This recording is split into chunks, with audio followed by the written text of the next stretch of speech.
Hello students, आज हम BSc final year का इनऑर्गेनिक केमिस्ट्री का यूनिट 1 का टॉपिक पढ़ेंगे। सीएफटी। सीएफटी क्या है? Crystal field theory. ये एग्जाम में 3 मार्क्स का क्वेश्चन आता है। क्रिस्टल क्षेत्र सिद्धांत को समझाइए। तो इसके लिए आपको 3 पॉइंट में लिखना पड़ेगा। सबसे पहले प्रस्तावना, फिर उसका कथन क्या है, और उसके बाद तीसरा इसका महत्वपूर्ण तथ्य को समझाना होगा। ये महत्वपूर्ण तथ्य में 5 पॉइंट है।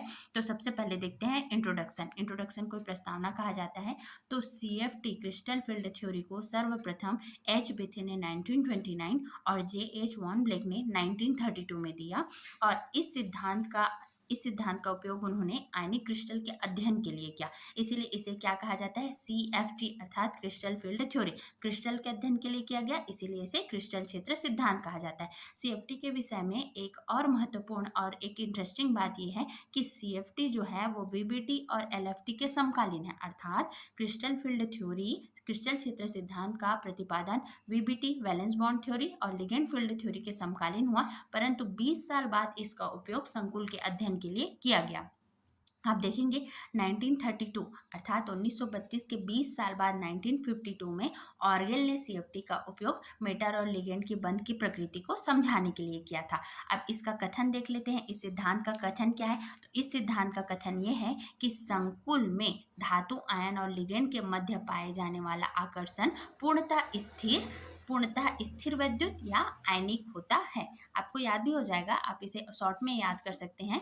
संकुल में धातु आयन, कोई भी कॉम्प्लेक्स है उसमें क्या होगा? मेटल आयन होगा और लिगेंड होगा। अर्थात कॉम्प्लेक्स में, संकुल में जो आयन होता है, धातु आयन होता है और लिगेंड, उनके मध्य पाए जाने वाला आकर्षण पूर्णतः स्थिर वैद्युत या आयनिक होता है। अब एग्जाम्पल देख सकते हैं। ये किसका एग्जाम्पल है? लिगेंड का। ये अमोनिया है और ये वाटर मॉलिक्यूल्स। तो अमोनिया में यहाँ पे क्या है? एक पेयर ऑफ लोन पेयर है, और यहाँ पे वाटर मॉलिक्यूल्स में क्या होता है? 2 पेयर्स ऑफ लोन पेयर होता है। तो ये एक बार मैं डिटेल में समझा दूंगी संकरण वाली वीडियो में कि कैसे अमोनिया में एक लोन पेयर होता है और वाटर मॉलिक्यूल्स में 2 लोन पेयर्स इलेक्ट्रॉन होते हैं। मतलब हम यहाँ पे 2 बिंदी क्यों लगाते हैं और यहाँ पे 4 बिंदी क्यों लगाते हैं। ये अमोनिया और वाटर मॉलिक्यूल्स उदासीन लिगेंड होता है। ये फ्लोराइड आयन, क्लोराइड आयन और साइनाइड आयन ये आयनिक लिगेंड होता है। अब सीएफटी के महत्वपूर्ण तथ्य को देखते हैं। सीएफटी के महत्वपूर्ण तथ्य में प्रथम पॉइंट ये है, फर्स्ट पॉइंट ए देखते हैं। संकुल में जो केंद्रीय धातु आयन होता है वो गोलाकार सममित होता है। आपको इसे समझना होगा, ऐसे रटना नहीं है इनऑर्गेनिक केमिस्ट्री को। और इनऑर्गेनिक केमिस्ट्री फाइनल ईयर का लॉजिकल है। समझ के आप जब पढ़ोगे तो ज्यादा अच्छा होगा और बहुत स्कोरिंग है। तो आपको ऐसे याद करना है कि कोई भी कॉम्प्लेक्स में सेंट्रल मेटल आयन अर्थात कोई भी संकुल में केंद्रीय धातु आयन है वो गोलाकार और सममित होता है। और इसके जो डी कक्षक होते हैं, डी ऑर्बिटल होते हैं, वो समान ऊर्जा वाले होते हैं। और केंद्रीय धातु आयन अपनी सममित व्यवस्था में लिगेंडों से घिरा रहता है। यदि आप इस पॉइंट को देखेंगे तो आपको यहाँ पे मेन 3 पॉइंट नजर आएगा कि संकुल आयन में जो केंद्रीय धातु आयन होता है वो सममित और गोलाकार होता है, और इसके डी कक्षक क्या होते हैं? समान ऊर्जा वाले होते हैं। और ये जो केंद्रीय धातु आयन होता है वो सममित अवस्था में लिगेंडों से घिरा होता है। आप मेरे क्लास के साथ साथ यदि एक शॉर्ट नोट्स बनाएंगे या फिर ऐसे याद करोगे समझ के, तो आराम से समझ आ जाएगा। और इसका हैंड रिटन नोट्स भी मैं अपलोड कर दूंगी, आप उसको कॉपी कर सकते हैं और अपने कॉपी में लिख के पढ़िएगा। लिख के पढ़ने से ज़्यादा अच्छा याद होता है। तो यहाँ पे क्या हो गया? संकुल में जो केंद्रीय धातु आयन है वो गोलाकार और सममित होता है, और जो डी कक्षक होता है वो समान ऊर्जा वाला होता है, और जो केंद्रीय धातु आयन अपनी सममित व्यवस्था में लिगेंडों से घिरा रहता है। दूसरा पॉइंट देखते हैं। लिगेंड को हम क्या मानेंगे? बिंदु आवेश या बिंदु द्विध्रुव माना जाता है। द्विध्रुव का मतलब डायपोल होता है। इसे पॉइंट चार्ज या पॉइंट डायपोल माना जाता है। थर्ड पॉइंट है, धातु आयन के ऑर्बिटल और लिगेंड के मध्य कोई अंतःक्रिया नहीं होती। इनके मतलब धातु आयन के कक्षक और लिगेंड के कक्षक के मध्य कोई अंतःक्रिया नहीं होती। अब इसी पॉइंट से नेक्स्ट पॉइंट बना है, जब इनके मध्य कोई अंतःक्रिया नहीं होती अर्थात धातु आयन के ऑर्बिटल में लिगेंड का इलेक्ट्रॉन नहीं आता, और जब इस धातु आयन में लिगेंड का इलेक्ट्रॉन नहीं आता तो इनमें कोई साझेदारी नहीं हो रही है, अर्थात अतिव्यापन नहीं होता है। अब सीएफटी का हम लास्ट पॉइंट देखते हैं कि ये लास्ट पॉइंट क्या बोल रहे हैं। तो इसका लास्ट पॉइंट यही है कि इस सिद्धांत के अनुसार लिगेंड बिंदु आवेश के रूप में केंद्रीय धातु आयन के समीप रहता है।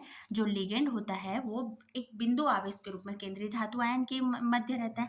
और क्या होता है? जब ये इसके पास रहता है, समीप रहता है, तो धातु आयन के डी इलेक्ट्रॉन और लिगेंड के इलेक्ट्रॉन के मध्य प्रतिकर्षण होगा। मतलब धातु आयन में जो इलेक्ट्रॉन है, डी इलेक्ट्रॉन है, और लिगेंड का इलेक्ट्रॉन, दोनों इलेक्ट्रॉन के मध्य क्या होता है, प्रतिकर्षण होता है।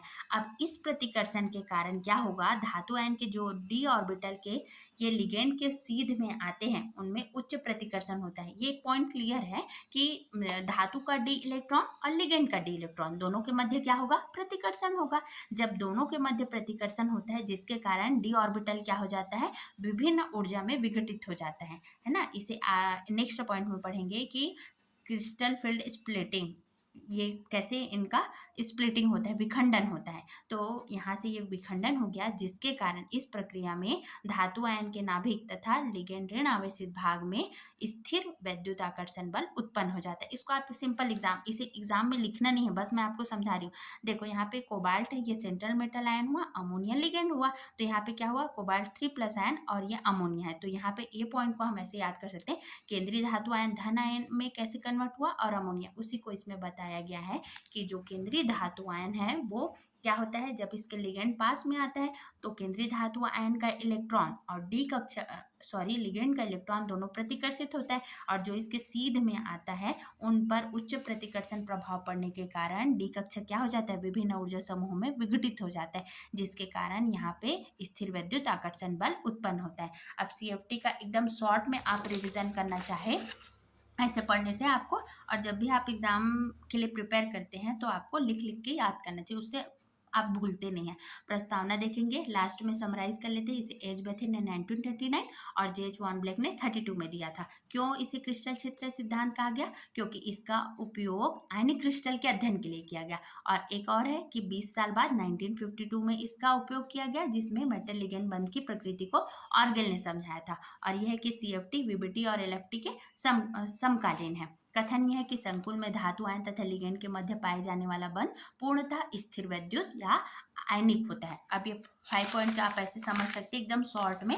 5 पॉइंट क्या है कि जो केंद्रीय धातु आयन है गोलाकार और सममित होता है, लिगेंड से घिरा होता है। लिगेंड जो है एक बिंदु आवेश के रूप में रहता है। मेटल और लिगेंड के मध्य कोई अंतःक्रिया नहीं होती। जब इनके मध्य कोई अंतःक्रिया नहीं होती तो मेटल के डी कक्षक में लिगेंड का इलेक्ट्रॉन नहीं आता, लिगेंड का इलेक्ट्रॉन नहीं आने से इनमें अतिव्यापन नहीं होता। केंद्रीय धातु आयन एक गोलाकार सममित के रूप में रहता है। लिगेंड जब इसके पास आता है तो यहाँ डी कक्षक इलेक्ट्रॉन और इनके मध्य प्रतिकर्षण होता है, जिसके कारण ये डी कक्षक थोड़ा विखंडित हो जाता है ना, विघटित हो जाता है, और ये क्या हो जाता है, धन आयन बन जाता है, और ये ऋण आयन, जिसके कारण यहाँ पे इलेक्ट्रोस्टैटिक फोर्स उत्पन्न होता है, अर्थात आयनिक बंध या स्थिर वैद्युत बल उत्पन्न होता है। यही CFT है। आप इतना लिखोगे एग्जाम में, प्रस्तावना, कथन और इसके 5 पॉइंट्स लिखोगे। मैं इसका नोट्स अपलोड कर दूंगी। Thank you.